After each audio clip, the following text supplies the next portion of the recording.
My name is Gil Penalosa. When I lived in Bogota, Colombia, and served as head of parks, I led the construction of over 200 parks, mostly in low-income areas. Now I live in Toronto, Canada, and 16 years ago created 880 Cities, a non-profit organization based on a simple but powerful concept. What if everything we did in our cities had to be great for an 8-year-old and for an 80-year-old as indicator species? Then it would be good for all. I have been fortunate to have worked in over 350 different cities in all continents. This web talk, A Walk in the Park with Gil, is a way of giving back. Every other week, I invite fascinating people to present captivating stories of parks, people, and cities. Then, you and I have a dialogue with our guest.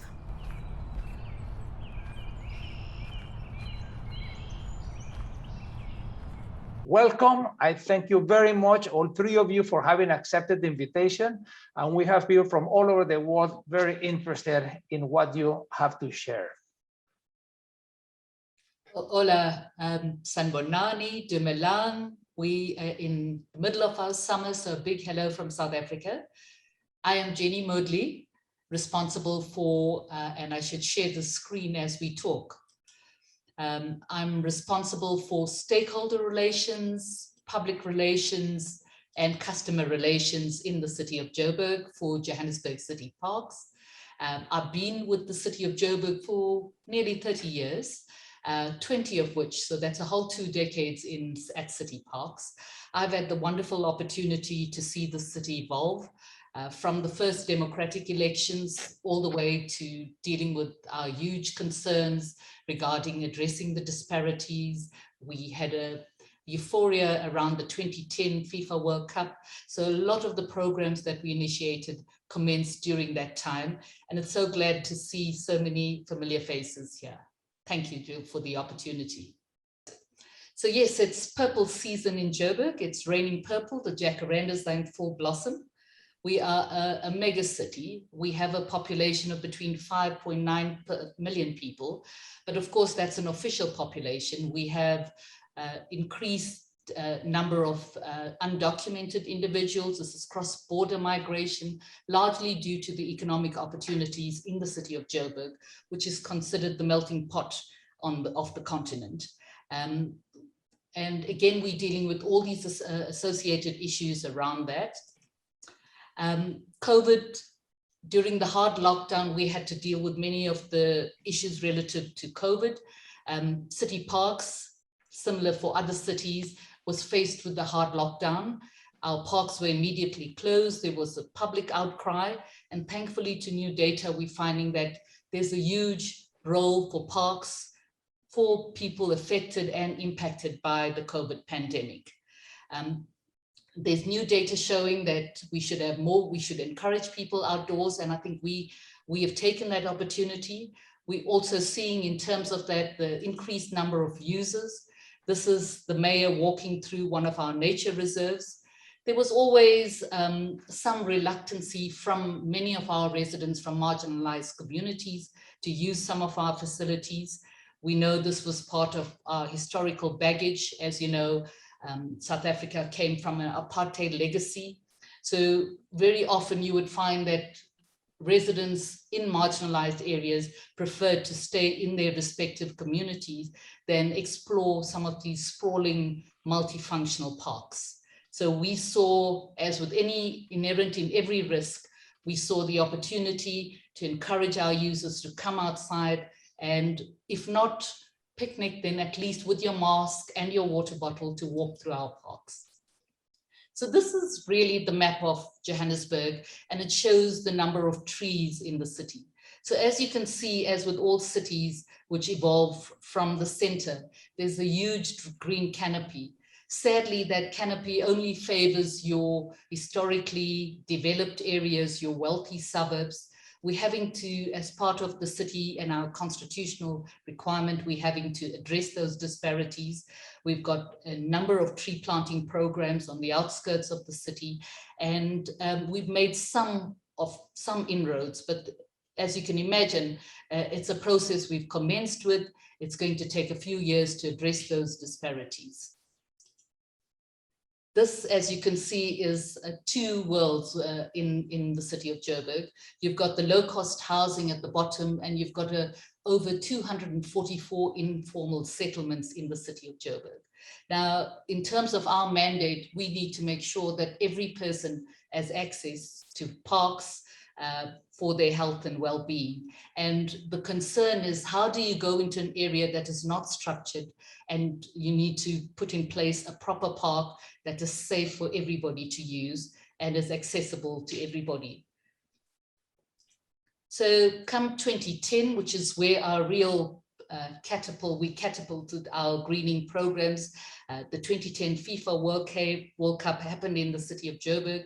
We, of course, leveraged off many programs, including the Greening Soweto, including the Extreme Park, the 24-hour Extreme Park developments. And we commenced with our greening programs by accelerating greening. We worked very closely with key influencers, media houses, some of our funders, the volunteers, scholars, academia.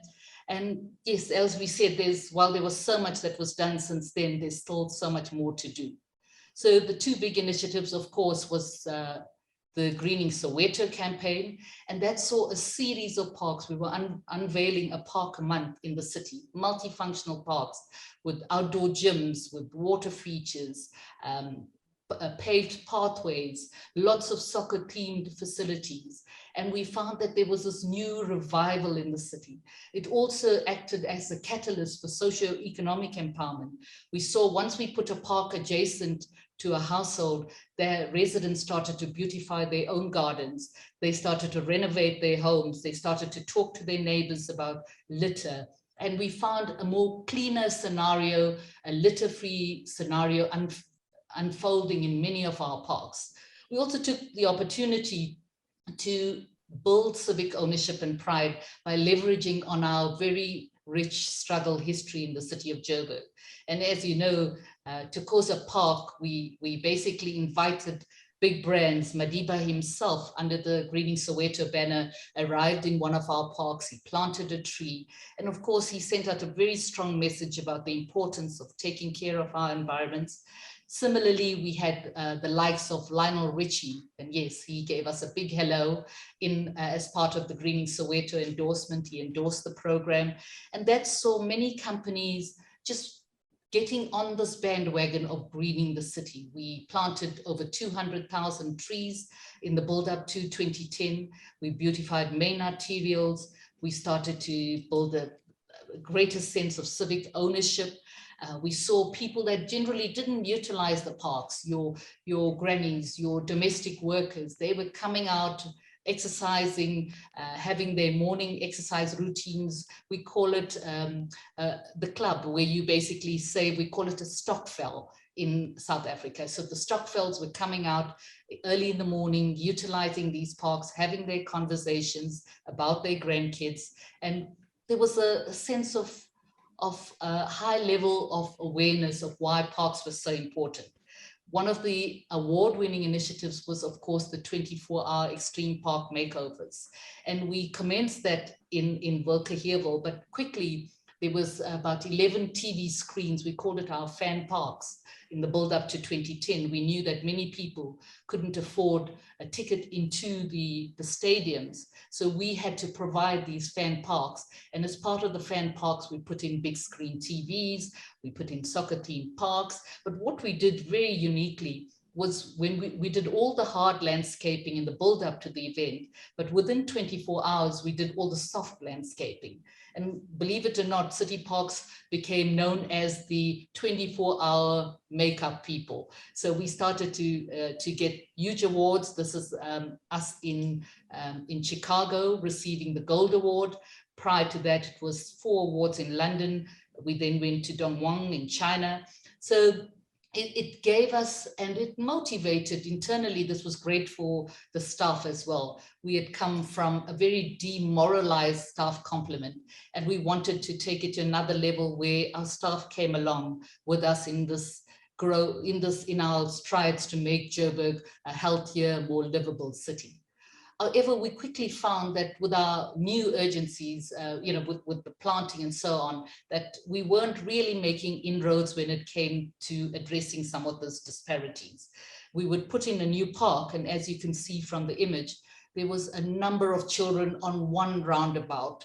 There were queues waiting to get on the swings, and we found that the equipment, we had issues around maintenance. We had issues around high levels of theft, vandalism, and so on. And so we wanted to know, how do you talk to a community that historically were not privileged enough to have access to some of these facilities? How do you change behaviors?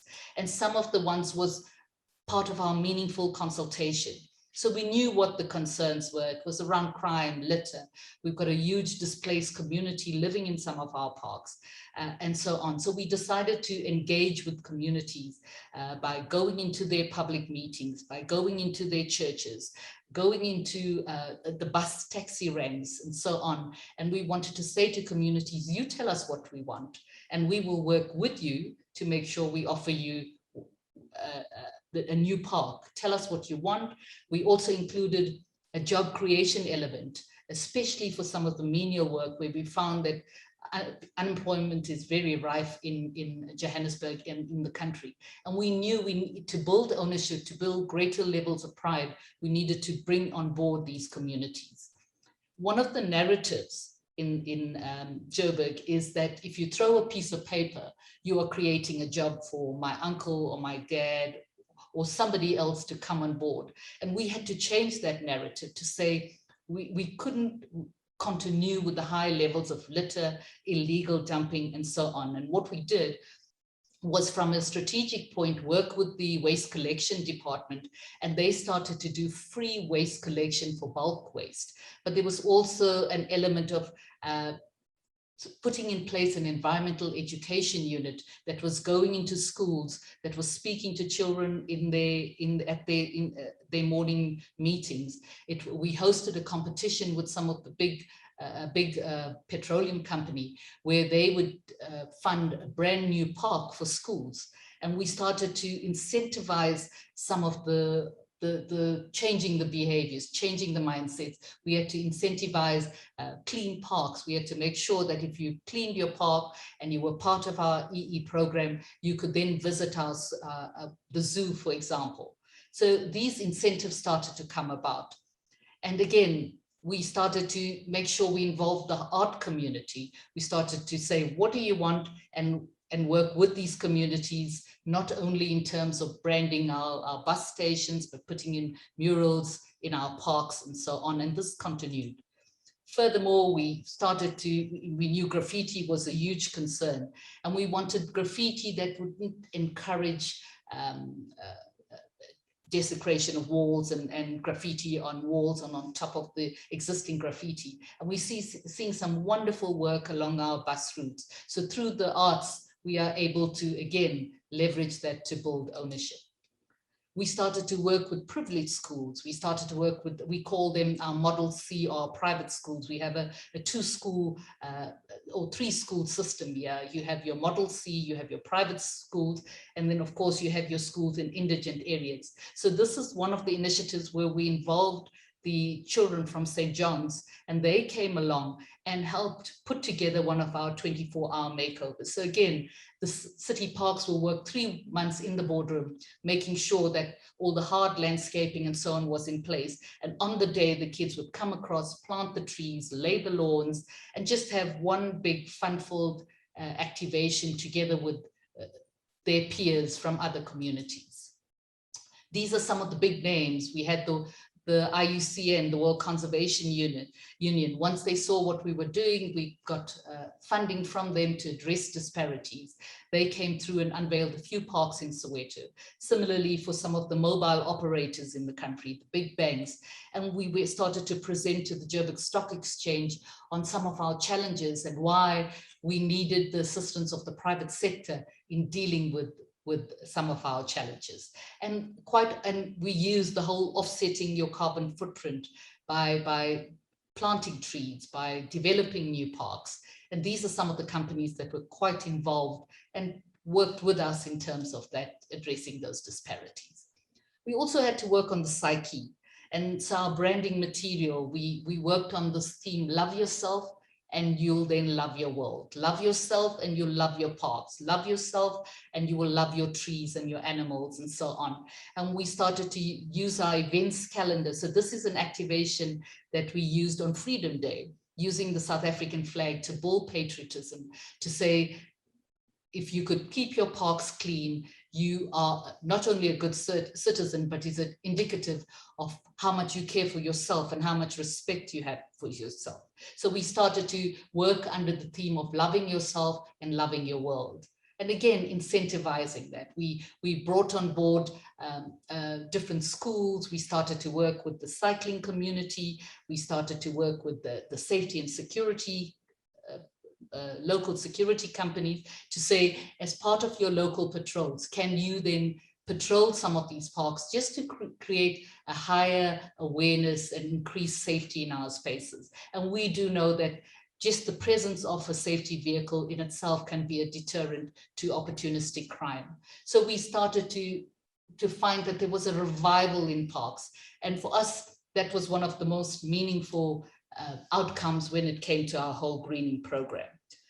We also realized that to deal with Joburg's spatial programming challenges is about having the urgency, and Gil, you are one of the proponents of urgency, to have the humility to understand what communities really want and need, and to have the insight to extrapolate what works and to use that in terms of rolling out new parks. So thankfully, we have a CAPEX program, we have the appropriate funding from the city, and we're able to leverage these new resources to address disparities throughout the city.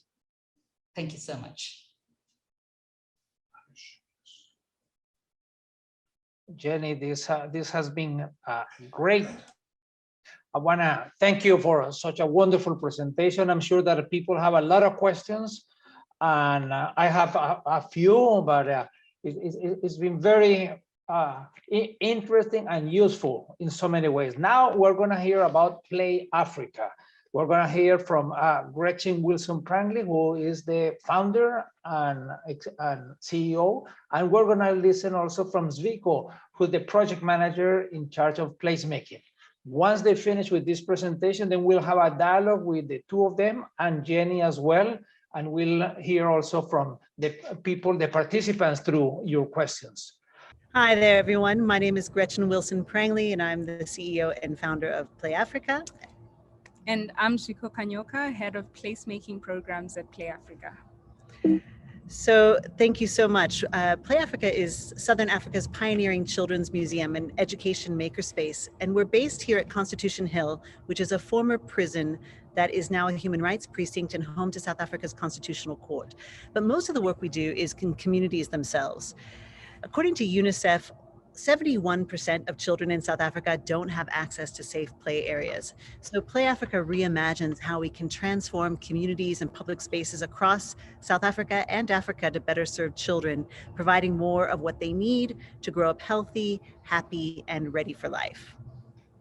We transform existing public spaces for playful learning. So we bridge divides, inspire parents and teachers, and build social cohesion in our divided society.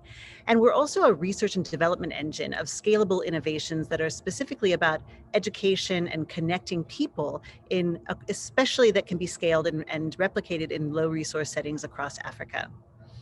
By operating outside of our museum context or our museum walls, and outside of the walls here of Constitution Hill, we're really reimagining what a museum can be and what it can achieve. We reach children where they are, and we offer free access in partnership with more than 245 schools and NGOs in marginalized communities. Our approach to community partnerships makes us one of the most inclusive museums in the world. Every child has the right to participate in public life. So in our placemaking program, we help children be seen, heard, and valued, and let them know that their voices and ideas matter. And their ideas are helping us co-design meaningful responses to our local context.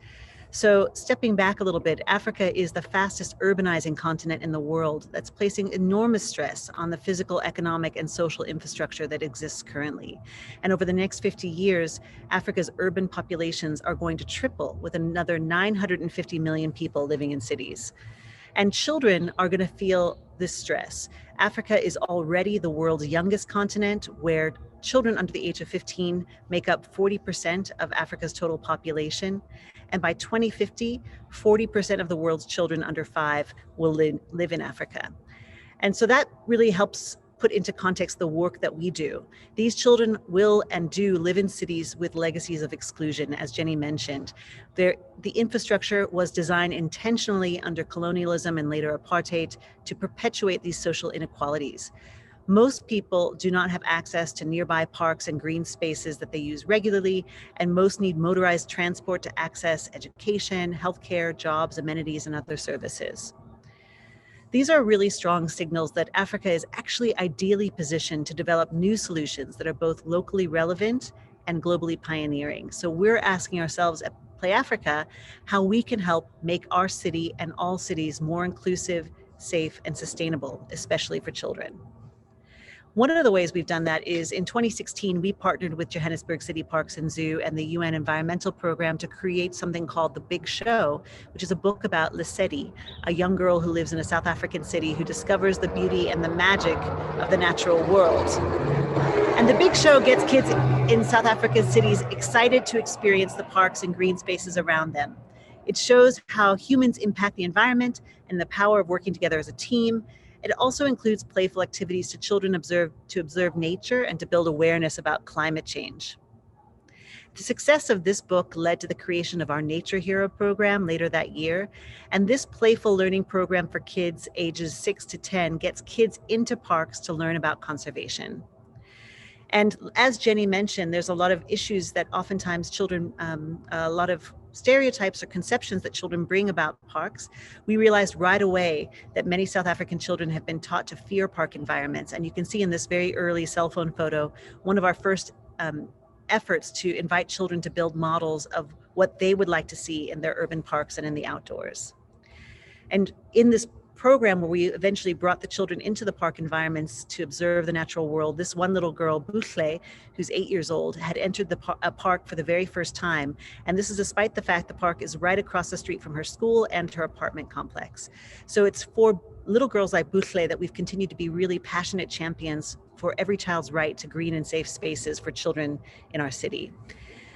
These early programs set us on a path to pioneer new thinking about how to empower children as active citizens, and we've launched many other programs that put children in the heart of urban design. So I'm going to hand over to Zviko to share one of these programs that we developed to reimagine new possibilities for cities. Over to you, Zviko. Thank you, Gretchen. In efforts to empower children's active citizenship, Play Africa embraces design thinking and participatory urban placemaking. Through hands-on workshops, we center children's experiences, feelings, and needs. We help children learn how to identify social challenges, ideate, prototype, and test possible solutions for safer, more playful communities. Our process is centered on what we call our image of the child. We see every child as curious, strong, and full of potential, as complete citizens with the capacity to solve problems and identify new solutions and placemaking. Through our co-design process, we can help communities create spaces that are designed to support how children learn, creating environments that foster play and playful learning that is meaningful, joyful, socially interactive, actively engaging, and iterative. We see every child in Africa as a change maker. By inviting children to actively participate in designing better cities and communities for kids, we create opportunities for them to develop the critical skills and hands-on experiences they will need to thrive in the future. These skills include collaboration, communication, critical thinking, creative innovation, confidence, and content. We have tested this approach to children's participation in urban placemaking with hundreds of children in low resource settings across South Africa. We want every child to have this experience. And as a result, we have created a free, open source and virtually accessible toolkit for anyone to adapt our design thinking workshops to focus on children's needs. This adaptable resource offers an African perspective and is a contribution to global placemaking resources. In testing this toolkit in a range of African settings, we have proven that involving children in designing more playful communities is both possible and powerful. Some of the settings in which we have tested this methodology include informal settlements, townships, and township schools. We've achieved this in partnership with a diverse range of community leaders of local community organizations, graduate architects, and educators.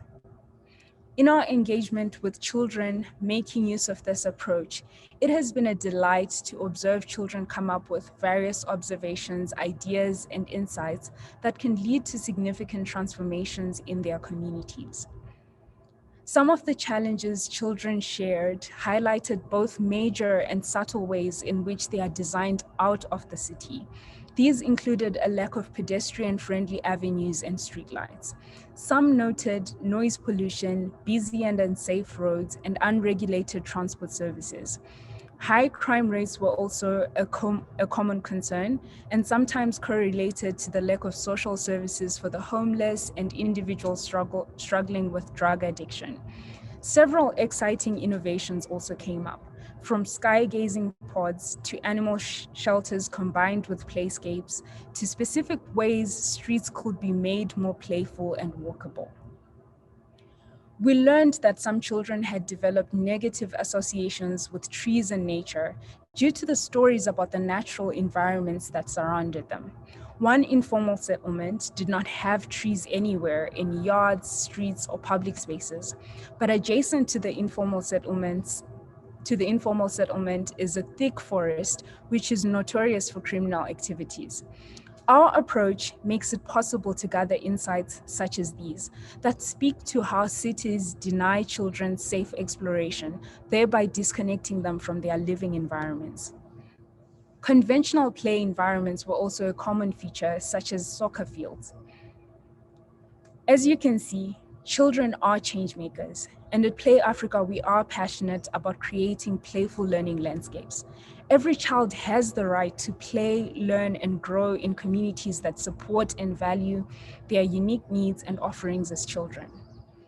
We're excited to have embarked on a new 3-year project to roll out our Designing with Children approach across sub-Saharan Africa. This will ensure that thousands more children are empowered with playful learning landscapes that can help nurture their fullest potential. To help us reach these numbers, we will be training urban professionals, educators, community leaders, and unemployed young people on how to use Play Africa's toolkit for partner-led workshops. Our approach to centering children in development agendas is transformative for urban landscapes and creating African cities that place children at the forefront while catering for all. It can help make cities more livable, greener, and walkable, while also advancing critical development agendas. Together with Play Africa, cities can create infrastructure that incorporates playful learning activities into shared spaces and increases opportunities for meaningful social encounters. Thank you. It's been amazing from different angles, from an NGO, but also from the city government, and how it is happening, that reality, and the challenges and the opportunities. I think that every one of us has learned a lot. Thank you very, very much for having been in this session, and as well as every participant. There is a survey at the end. Please fill it out. The most important thing is to provide us with ideas on topics, on speakers, and how to move forward in 2022. So we'll see you same time in 2 weeks from now. Thank you very much. Thank you Thanks so much. Thank you. Thanks for having us.